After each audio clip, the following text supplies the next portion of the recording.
존경하는 국민 여러분, 그리고 당원 여러분, 제가 병실에 누워있을 때 태안의 한 가족이 삶을 포기했습니다.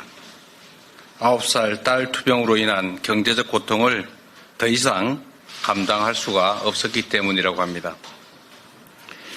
저는 불의의 사고에도 많은 분들의 도움으로 무사히 살아 돌아왔습니다. 그러나 지금 이 순간에도 한숨 짓고 눈물 흘리면서 생사를 고민하는 분들이 계십니다.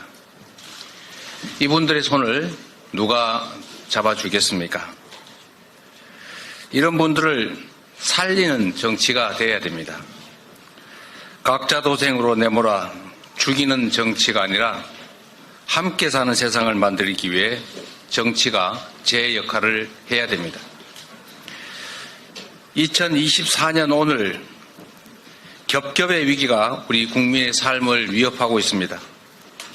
세계의 주목을 받던 대한민국 경제가 추락 중이고 때 아닌 전쟁 위기가 몰려오고 있습니다. 인구 감소로 국가 존속을 걱정해야 하고 아시아 제일로 평가받던 민주주의가 파괴되고 있습니다. 우리 대한민국이 민생, 전쟁, 저출생, 민주주의라는 측면에서 4대 위기에 처했습니다. 윤석열 정권의 독단과 무능으로 대한민국이 무너지고 있습니다. 경제 문제를 좀 보겠습니다. 우리 경제는 지난해 외부 충격도 없이 1%대 성장이라는 역대급의 위기를 겪었습니다. 지금도 그 침체는 지속 중입니다.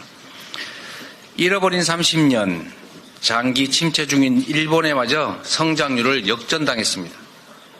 고물가 고금리에 한파까지 겹친 요즘 돈을 아끼느라 카공족들은 공공도서관으로, 어르신들은 구청 로비에서 시간을 보낸다고 합니다. 불황이 지속되면서 배달 음식에 껴온 음료까지 중고시장에 내다 파는 일이 성행합니다. 마른 수건 짜듯이 생활비를 아껴봐도 이자에 월세 감당이 벅찬 게 우리 국민들의 삶의 현실입니다. 윤석열 정부는 임기 초부터 지금까지 꾸준하게 초부자 감세를 추진해 왔습니다. 초부자 감세로 경제가 성장할 것이라면서 있지도 않은 이른바 낙수 효과를 내세웠지만 실제 현실은 어떻습니까? 성장은커녕 막대한 세수 결손만 초래하고 재정 부족에 따른 서민 지원 예산 삭감, R&D 예산 대규모 삭감을 불러왔습니다. 부동산 PF 문제, 폭발 직전에 이른 금융 위험도 대책을 찾지 못한 채 레고랜드 사태처럼 뒷북을 치거나 미루기만 하고 있습니다. 문제가 생겼을 때 신속한 대책을 마련하는 것이 정부의 역할 아니겠습니까? 그런데 해법은 없이 대통령이 경로했다 이런 얘기만 들려옵니다. 물가가 오르니까 기업의 팔을 비틀고 이자가 부담되니까 은행의 팔을 잡아당깁니다. 금감원장도 대출금리부터 취약자주 대책까지도 건건이 금융사 사장단 불러 모으는 게 일입니다. 제대로 하는 일이 없으니 제대로 되는 일이 있겠습니까? 민생은 고사 직전이고 경제는 심각한 침체입니다. 먹고 사는 문제를 등한시한 윤석열 정권 2년의 적나라한 성적표입니다. 이러다 정말 전쟁 나는 거 아닌가? 이런 국민들의 불안과 공포가 광범위하게 퍼져가고 있습니다. 갈루치 전 북핵 특사의 동북아 핵전쟁 발생 가능성 발언에 이어서 북한이 몇 달 안에 한국에 치명적 공격을 할 가능성이 있다는 미 정부 관계자의 전망까지 나왔습니다. 한반도 상황이 한국 전쟁 이래 최대 위기라는 그런 진단의 체감이 계속 높아집니다. 남북 관계가 쉬웠던 적은 한 번도 없었습니다만 국민이 전쟁을 걱정하는 이 상황은 분명 정상이 아닙니다. 윤석열 대통령이 취임 시에 밝힌 담대한 구상은 결국 온 국민의 머리 위에 놓인 거대한 시한폭탄으로 변해가고 있습니다. 북한은 민족 동질성마저 부정하며 대한민국을 불변의 주적이라 규정했습니다. 무력 도발을 이어가며 전쟁 가능성을 과시하기 바쁩니다. 결코 용납할 수 없는 일입니다. 남북한 간 서로 물러서지 않는 강대강 치킨 게임 속에서 완충구역은 하나도 남지 않았습니다. 이러한 군사적 긴장과 위협은 남과 북 모두에게 조금도 도움이 되지 않습니다. 연평도, 철원, 파주 주민들은 9.19 남북 군사합의를 복원하고 남북 대화를 시작해달라고 기자회견까지 하며 호소합니다. 연평도에는 13년 만에 대피령이 내려졌고 주민들은 생존 위협에 시달리고 있습니다. 휴전선 부근 주민들은 민간단체의 대북전단 살포, 군의 무인정찰기 가동 때문에 무력 충돌이 벌어지지 않을까 전전긍긍합니다. 한밤에 서울 동작대교에 12대의 장갑차와 무장병력이 등장해서 놀란 시민들이 신고하고 많은 분들이 가슴을 쓸어내렸습니다. 수백만이 죽고 전 국토가 초토화됐던 6.25 전쟁도 어느 날 갑자기 우연히 일어난 것이 아닙니다. 38선에서 크고 작은 군사 충돌이 누적된 결과였음을 결코 잊지 말아야 합니다. 평화를 구축하고 군사적 긴장을 완화하기 위한 노력을 절대 게을리해서는 안 됩니다. 전쟁 위험은 1000만분의 1이라도 결코 높여서는 안 됩니다. 만에 하나 북풍 사건, 총풍 사건처럼 정략적 이익을 위해서 국민 생명을 담보로 전쟁 게임을 시도하는 것이라면 당장 중단해야 합니다. 역사가 용서하지 않을 것입니다. 대한민국 완전히 망했네요. 우리나라 합계 출산율을 본 인구 전문가인 한 미국 교수가 이렇게 소리쳤다고 합니다. 한국 완전히 망했네요. 외면하고 싶던 그러나 가장 본질적인 우리 안의 위기가 전 세계에 고스란히 드러나는 순간이었습니다. 대한민국은 인구 감소로 지구에서 사라지는 첫 국가가 될 것이다. 우리 사회의 인구 위기에 관한 암울한 예측입니다. 특단의 대책이 필요합니다. 2006년 이후 약 380조 원의 예산이 투입됐지만 대증요법만 남발된 결과가 됐습니다. 그러다 보니 그렇게 많은 예산을 쏟아붓고도 나아진 게 없다라는 비판만 넘쳐납니다. 지금 국가는 무엇을 하고 있습니까? 윤석열 정권은 노동시간 연장을 시도하고 노동자의 비극적 죽음을 부르는 위험한 노동 환경을 눈감고 있습니다. 자산 소득의 양극화 그리고 경제 악화로 희망은 절망으로 변하고 있습니다. 희망이 사라지고 무한 경쟁만 남은 정글 사회에서 출생에 따른 부담이 오롯이 개인에게 지워져서 부모의 삶을 짓누르는 이런 사회에서 아이 낳을 염두가 나겠습니까? 아이를 낳으면 일자리가 위협받는데 부모의 조건에 따라 아이 미래가 다른데 아이 가질 생각을 쉽게 할 수 있겠습니까?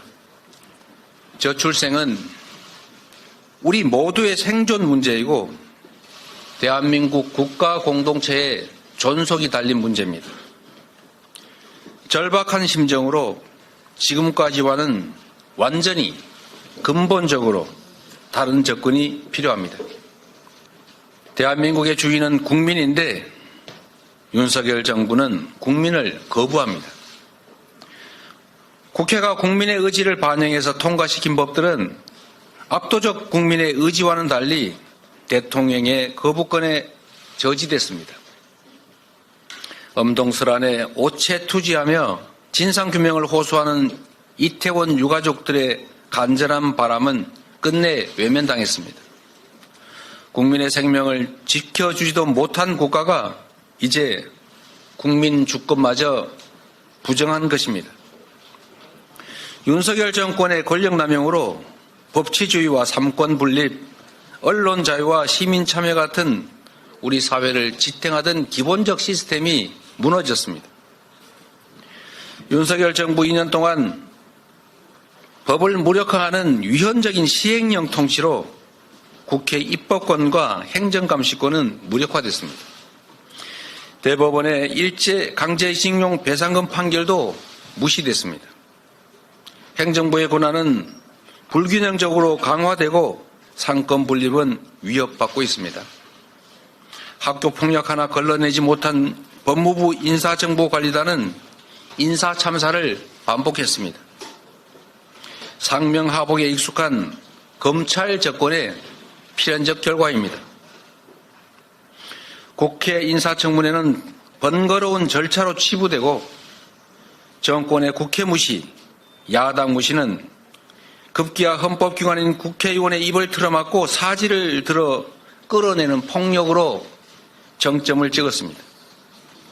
대통령과 특수관계인 검찰 출신이 정부는 물론이고 심지어 민간의 요직들을 사유화하고 독점하고 있습니다. 국민소통을 강화하겠다며 대통령실을 용산으로 옮겼지만 불통만 강화됐습니다. 그 대신에 고소고발, 압수수색이 난무하면서 언론의 검열은 강화되고 있습니다. 방송 장악을 위한 방통위, 방심위의 파행적 운영은 현재 진행형입니다. 국민 통합에 앞장서야 할 대통령이 국민을 편가르고 시대착오적인 이념 전쟁을 벌인 결과 우리 사회는 더 극심하게 양극단으로 치닫게 됐습니다. 윤석열 정부에 반대하는 모든 세력은 이권 카르텔로 매도되고 공산 전체주의를 맹종하는 반국가 세력이라고 낙인이 찍혔습니다. 홍범도 장군 흉상을 철거해서 독립운동가들을 폄훼했던 정부가 장병들 교제의 독도를 분쟁지역이라 기술하는 황당한 어이없는 일도 벌어졌습니다. 상상조차 할 수 없었던 정치인의 암살 테러가 가장 안전하다는 대한민국의 백주대낮에 벌어졌습니다. 정치와 민주주의의 기본인 대화와 타협, 공존과 존중은 실종됐습니다. 상생의 정치는 사라지고 상대를 제거하고 죽여버리겠다는 적대와 전쟁만 남았습니다. 지난 2년간 윤석열 정부는 주권자인 국민의 뜻을 무시한 채 정적 죽이기에만 올인했습니다. 정치는 실종되고 일방통행식 통치와 지배가 횡행했습니다. 민주국가, 민주정당에서 결코 있을 수 없는 일입니다. 권력투쟁에만 몰두하는 정부 여당은 민생 경제 위기를, 평화 위기를, 인구 위기를, 민주주의를 악화시켰습니다. 지금의 국정기조가 유지된다면 교육, 복지, 지역 R&D 예산은 계속 줄어들 것입니다. 기후위기 대책, 에너지 정책도 퇴행할 것입니다. 노동시간은 늘어나고 워라밸은 더 요원해질 것입니다. 지역균형 발전은 미뤄지고 어려운 사람들은 더 어려워질 것입니다. 시민은 목소리를 잃고 언론은 앵무새를 강요당하고 법과 제도는 소수 특권층을 위한 지배도구가 될 것입니다. 과거사 오염수 유출에 완벽한 면죄부를 받은 일본은 이제 보통국가, 군사 대국이 돼서 당당하게 일본 땅 독도를 내놓으라고 우리를 겁박할 수도 있습니다. 경제를 죽이고 평화를 죽이고 민주주의와 사람을 죽이는 이 죽임의 정치를 끝내고 사람과 경제, 평화와 민주주의, 희망과 미래를 살리는 살림의 정치를 복원해야 합니다. 살림의 정치로 국민의 힘을 모아 국가 위기를 극복하고 도약의 새 길을 열어야 합니다.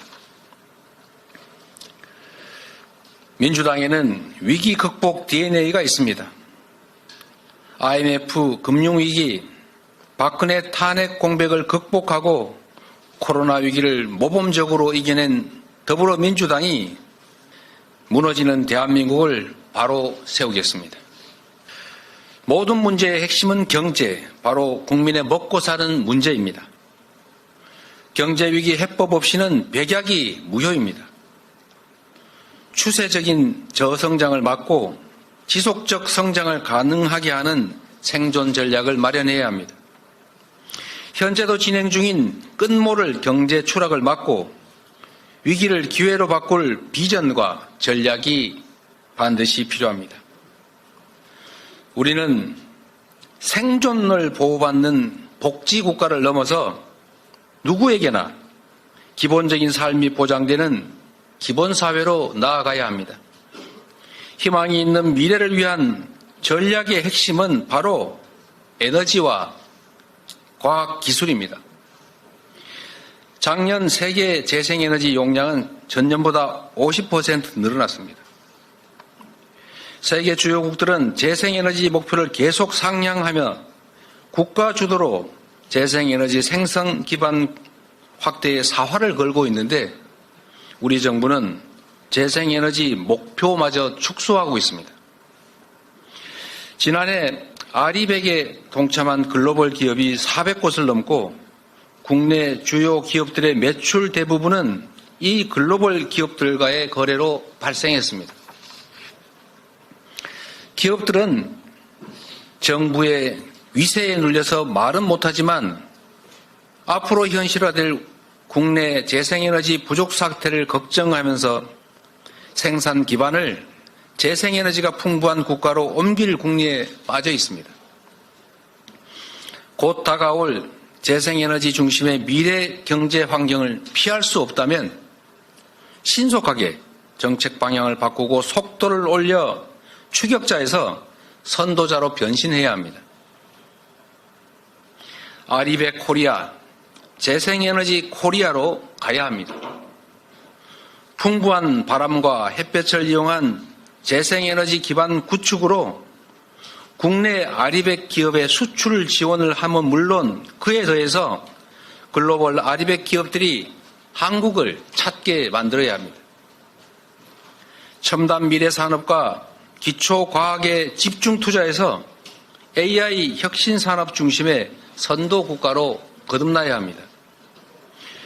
중소, 중견 기업의 기술 경쟁력을 강화하고 신사업 진출 같은 성장 동력 발굴을 위한 지원도 필수입니다.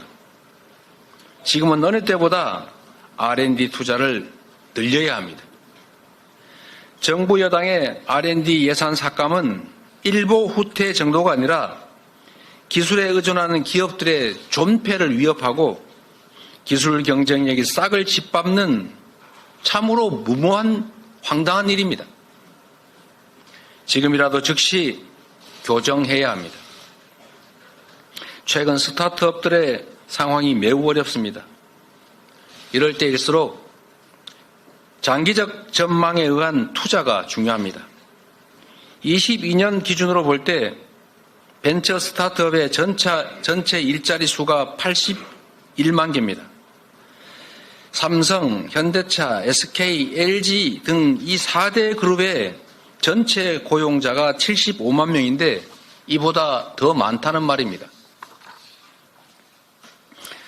벤처 스타트업이 이미 우리 경제를 이끄는 주요 원동력이 된 만큼 벤처 투자 모태펀드를 확대하고 금융기관의 벤처 투자 방식을 다양화해야 합니다. 스타트업들이 어려운 시기를 잘 넘길 수 있도록 튼튼한 방패막이가 돼줘야 합니다. 동해로 서해로 연일 무력 도발을 하는 북한을 강력히 규탄합니다. 김정은 위원장은 민족의 통일 소망을 헌신짝처럼 내버리고 있습니다. 냉전 시대보다 못한 퇴행으로 북한 주민들을 사지로 몰고 있습니다. 김정은 위원장은 모두에게 유해한 일체 적대 행위를 즉각 중단해야 합니다. 핵 위협과 무력 도발을 통해 얻을 것은 아무것도 없습니다. 국제적 고립과 주민 궁핍이라는 비참한 결과만 초래할 것입니다.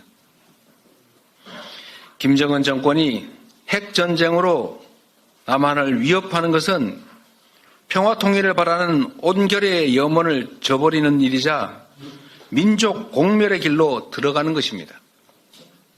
북한은 하루빨리 대화의 길로 나와야 합니다. 한반도 운명의 당사자는 우리 자신입니다. 현재 강대강 무력 대치가 상승작용을 일으켜 무력 충돌로 이어지는 것을 막는 것이 급선무입니다. 우리 정부는 우발 충돌이 전면전으로 확대되지 않도록 최선을 다해야 합니다. 윤석열 정부는 전쟁 방지, 평화의 핫라인부터 즉각 복원하십시오.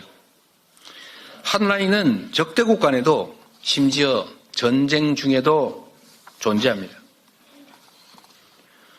무고한 국민과 청년들이 피할 수 있는 불필요한 무력 충돌로 희생양이 되는 일은 결코 없어야 합니다. 한미동맹을 강화하고 서방과의 협력을 확대하면서도 여당의 노태우 정권이 열어왔고 민주당 정권이 확장한 북방 외교를 포기하면 안 됩니다. 동북아 교류 협력 확대, 한반도 주변의 평화 구축, 그리고 우리 경제 성장의 주요 발판 중 하나가 되었던 북방 외교 복원에 노력해야 합니다. 옛말에 이런 게 있었습니다. 집 앞 그릇은 다 가지고 태어난다. 이 세상에 오는 모든 존재는 안정적으로 기본적인 삶을 영위할 수 있어야 된다는 의미일 수도 있습니다.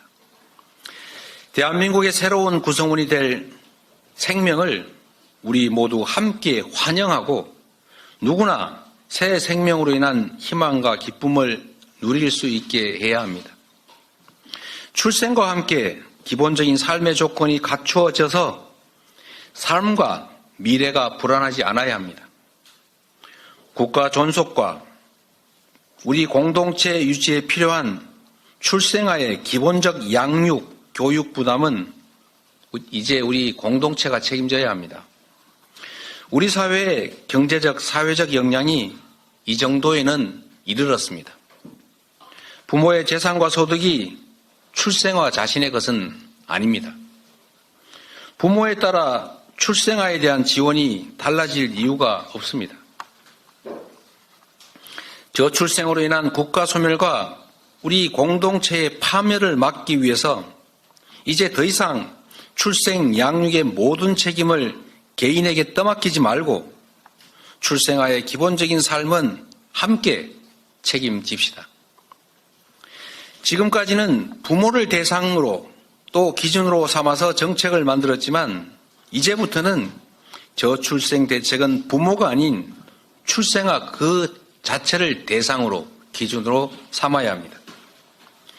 이미 여야, 보수, 진보 가릴 것 없이 출생아에 대한 보편 지원 정책이 전국에서 광범위하게 다양하게 시도 중입니다.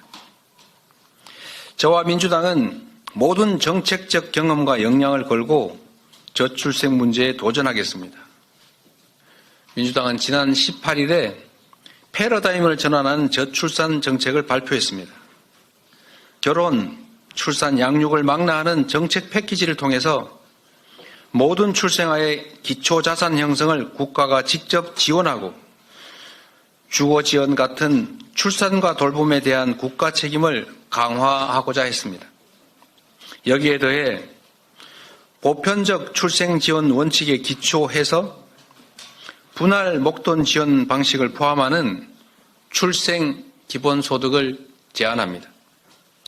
이미 시행 중인 아동수당이 그 맹화로 자리 잡고 있습니다. 필요하다면 대학 등록금을 포함한 교육비 일체에 대해서 과하다 싶을 정도의 보편 지원책도 만들어야 합니다. 초저출생 문제 해결은 우리 사회의 출생에 대한 인식과 관점의 대전환과 더불어 국민 모두가 이 문제의 주체가 될 것을 요구하고 있습니다. 초저출생 해결과 정책 대전환을 위해서는 범국민적인 토론과 사회적 합의가 필수입니다. 여야 정과 산학연을 아우르는 범국민 저출생 대화기구를 제안합니다. 세계 최악의 저출생에 따른 인구 감소국 전환으로 국가 소멸이 우려되는 우리 대한민국은 세계 최초로 초저출생 해결을 위한 보편적 출생 지원, 출생 기본소득을 실험하고 도입할 정책적 지혜를 요구받고 있습니다. 민주당은 아이가 고생과 부담인 사회, 아이 낳기가 두려운 사회가 아니라 아이를 함께 키우는 사회, 출생이 기쁨이자 행복인 사회를 만들어 가겠습니다. 근본적인 저출생 대책을 종합적으로 제시해 가겠습니다. 존경하는 국민 여러분, 역사 속의 민주당, 국민이 기대고 응원했던 민주당으로 일신 또 일신하겠습니다. 국민이 기대하는 유능하고 민주적이고 강한 민주당이 되겠습니다. 그것이 위기 속의 국민과 대한민국을 구하는 길이자 민주당 스스로를 구하는 길이라 믿습니다. 폭넓은 연대와 협력을 바탕으로 국민과 함께 공포와 절망을 이겨내고 민생, 경제, 민주주의, 평화를 복원하겠습니다. 언제나 기회보다 위기가 더 많았던 고된 삶 속에서 뼈에 새겨진 배움이 하나 있습니다. 그것은 바로 기회 속에도 위험이 도사리는 만큼 모든 위기에는 기회가 숨겨져 있다는 것입니다. 저는 지금 우리가 겪는 이 위기조차도 평화와 민주주의의 가치를 다시 체감하고 근본적 체질 전환을 통해 함께 사는 새로운 희망 세상을 만드는 기회가 될 것이다 확신합니다. 소득, 주거, 금융, 교육, 의료 등 모든 영역에서 우리 국민의 기본적인 삶이 보장되는 사회, 평화와 공존의 문화 위에 민주주의가 만개하고 국민 모두가 희망을 안고 함께 사는 세상으로 나아가야 합니다. 또 그렇게 할 수 있습니다. 깨어있는 시민들이 있기에 희망이 있습니다. 행동하는 국민들이 있기에 용기가 생깁니다. 민주주의는 저절로 만들어지지도 저절로 지켜지지도 않습니다. 민주주의는 깨어있는 시민의 행동으로 더 단단하고 더 크게 성장합니다. 국민을 위한 정치도 우리 국민들께서 두 눈 부릅뜨고 요구해야 가능합니다. 국민과 함께 대한민국의 비전과 희망, 미래를 반드시 되찾겠습니다. 정석 기자님. 네, 안녕하세요. 저 연합뉴스 정수현 기자라고 합니다. 우선 대표님께서 아까 그 출생 기본소득을 제안하시면서 필요하다면 대학 등록금 포함 교육비에 대해 과하다 싶을 정도의 지원책을 만들어야 된다고 하셨는데요. 좀 구체적으로 어떤 내용인지 여쭙고 싶고요. 그리고 민주당 공관위에서는 운동권에 대해서 일률적인 감점 없다고 한 것과 달리 한동훈 비대위원장이 운동권 청산이 시대정신이라고 하면서 8.16 심판론 내걸고 자객공천한다는 분석이 나오고 있습니다. 이에 대해서 대표님 어떻게 생각하시는지 궁금합니다. 출생기본소득에 더해서 그 외에도 많겠지만 우리 부모님들이 갖는 부담 중에 또 큰 부분이 교육비입니다. 지금까지는 아이를 낳아 기르는 것이 개인의 행복을 위한 것이었고 또 아이를 교육시키는 것이 개인적인 성공과 출세를 위한 개인적인 욕망의 발로, 그러니까 그 비용도 당연히 개인이 부담하는 것이다. 이렇게 받아들여졌습니다. 그러나 이제 국가 소멸이 우려되는, 그야말로 공동체의 파멸이 걱정되는 상황에서 새로운 공동체 구성원을 받아들이고 또 성장시키고 그의 능력을 확대 강화하는 것은 개인의 일이 아니라 이제 국가와 공동체의 급선무가 됐습니다. 마치 병사들, 군대가 전쟁에 이기기 위해서 병사들을 훈련시킬 때 너 자신이 살아남기 위해서 각자 능력껏 더 나은 훈련 돈 들여서 하고 좋은 무기 각자 더 구매하고 이런 식으로 가면 안 되는 것 당연하지 않습니까? 이제는 아이를 낳아 기르는 것도 개인의 문제가 아니라 우리 국가 공동체 존속의 문제가 됐기 때문에 그런 구성원이 좀 더 많이 늘어나고 그가 우리 공동체의 한 구성원으로서 역량을 키우는 것은 개인의 일을 넘어서서 이제 우리 모두의 일이 됐다라고 생각합니다.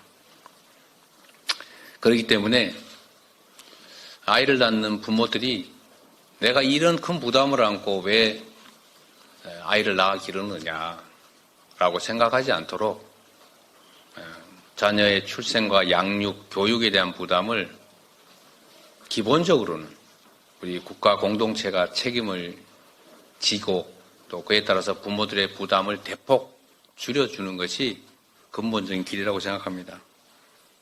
교육 문제도 이게 개인적으로 보면 말씀드린 것처럼 개인의 성공을 위한 수단이라고 보여지지만 이제는 국가 전체가 전 세계적으로 경쟁하는 이 글로벌 사회에서는 우리 구성원들의 역량 자체가 국가 경쟁력이기도 합니다. 그래서 개인의 역량을, 국가 구성원들의 역량을 강화하기 위한 교육, 이 부분은 상당 부분은 기본적으로 국가가 책임지자. 그 중에서도 대학 교육도 당연히 포함된다라는 생각이고, 과할 정도라고 하는 것은 우선 단계적으로 사립대들의 등록금 부담을 국공립대 수준으로 낮출 뿐만 아니라 교육에 대한 지원을 강화해서 장기적으로는 대학도 교육비 부담을 모두가 함께 책임지는, 즉 무상화하는 방안을 검토해야 된다, 그런 뜻입니다. 또 한 가지는 운동권 청산이니 뭐 자객 공천 이런 얘기들이 있는 것 같은데 사실 지금 청산해야 될 가장 중요한 과제는 검사 독재입니다. 남의 눈에 티보다는 자기 눈에 들보를 먼저 보도록 노력할 필요가 있다는 생각을 언제나 하고 있습니다. 네, 전자신문 최기찬 기자입니다. 네, 복귀하신 거를 축하드립니다. 네. 그 대표가 되신 지도 이제 1년 반 정도가 되셨는데 좀 1년 반 정도 지나면서 좀 가장 큰 성과가 어떤 건지 좀 말씀을 해주시면 좋을 것 같고요. 그리고 사실 복귀를 하시면서 이제 극단적인 정치를 끝내겠다고 말씀을 하셨는데 사실 공천 과정이 진행되면서 극단적인 그 부분이 좀 더 심해지고 있는 것 같습니다. 양극화된 정치를 끝내기 위한 대표님만의 어떤 보관이 있는지 좀 궁금합니다. 제가 옷을 갈아입을 때마다 거울에 비친 이 목의 흉터가 자꾸 끔찍하게 자꾸 느껴지기도 합니다. 와이셔츠 깃이 없었으면 어떤 결과가 났을까 하는 그런 생각이 자꾸 얼핏 나는 것도 일종의 트라우마일 수 있겠습니다만 우리 국민들께서 삶의 현장에서 겪는 그 고통과 그 범민에 비하면 뭐 그리 큰 일이겠느냐라고 위안 삼습니다. 관심 가져주신 데 그리고 도와주신 데 대해서 다시 한번 감사드립니다.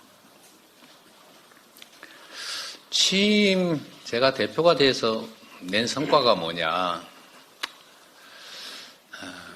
그건 뭐 제 자신이 평가하기는 적절치 않은 것 같고 결국 그게 이번 총선 결과로 드러나지 않겠는가라고 생각합니다. 정치인이 이룬 성과라고 하는 것은 결국 국민들의 삶과 또 국가의 미래를 얼마나 개선했느냐, 또는 퇴행을 얼마나 효율적으로 잘 막아냈느냐라는 것도 아니겠습니까? 그 평가는 결국 국민의 눈높이에서 우리 국민들께서 하시는 것이고, 그것은 결국 선거로 표현될 것으로 생각합니다. 최선을 다하도록 하겠습니다. 극단적 정치, 지금 우리 사회에 적대감이 넘쳐나고 있습니다. 기본적으로 사회는 갈등합니다. 각자가 이익을 추구하고 또 이해관계가 충돌하기 때문에 갈등은 필연적이죠. 이 갈등을 조정하는 것이 바로 정치의 역할입니다. 이 갈등을 조정하고 이해관계를 조정하고 또 대화와 타협을 통해서 일정한 합의에 만족하지는 못하지만 수용할 수 있는 합의에 이르는 것, 이게 바로 정치의 본연의 역할 아니겠습니까? 여기서 대전제는 상대의 의견도 옳을 수 있다. 내 의견은 맞고 상대의 의견은 틀리다가 아니라 다르다라는 점을 인정하는 것입니다. 그리고 권한을 가진, 즉 국민의 선택을 받은 권력자는 바로 이 이해관계 조정, 갈등 완화, 국민 통합, 공동체 통합, 이게 가장 큰 일인 것입니다. 후보일 때는 특정 세력을 대표하겠지만 대표가 된 후에는 모두를 대표해야 되는 것 아닙니까? 하다못해 동창회에서도 신림동파, 봉천동파 나뉠 수 있는데, 그러나 동창회장이 되면 봉천동이든 신림동이든 신도림동이든 가릴 필요 뭐 있겠습니까? 그래서는 안 되는 것이죠. 그런데 대표가 된 후에 그 모두로부터 받은 권한을 자신과 자신의 가까운 사람, 세력을 위해서 일방적으로 사용하면 다른 사람들은 그 선거와 선출 행위로 인해서, 즉 권력의 위임 행위로 인해서 더 나쁜 상황에 처하지 않습니까?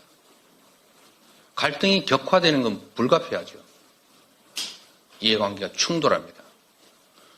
그리고 합리적인 토론이나 또는 논리적인 수용이 불가능하기 때문에 감정적 적대 상태로 갈 수밖에 없습니다. 그래서 대통령의 역할이 중요합니다. 역대 대통령 누구도 개인적으로 감정이 없었겠습니까? 또는 특정 정치 집단을 위한 이익을 추구하고 싶은 욕망이 없었겠습니까?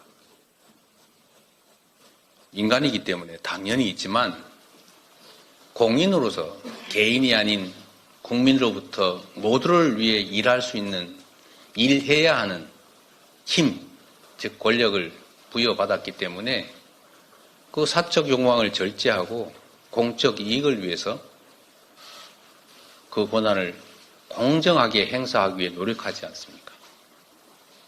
그런데 그 권력을 상대를 죽이는데 사용하게 되니까 국민들도 그에 맞춰서 좀 더 격렬하게 분열하고 갈등하고 적대하게 되는 것입니다.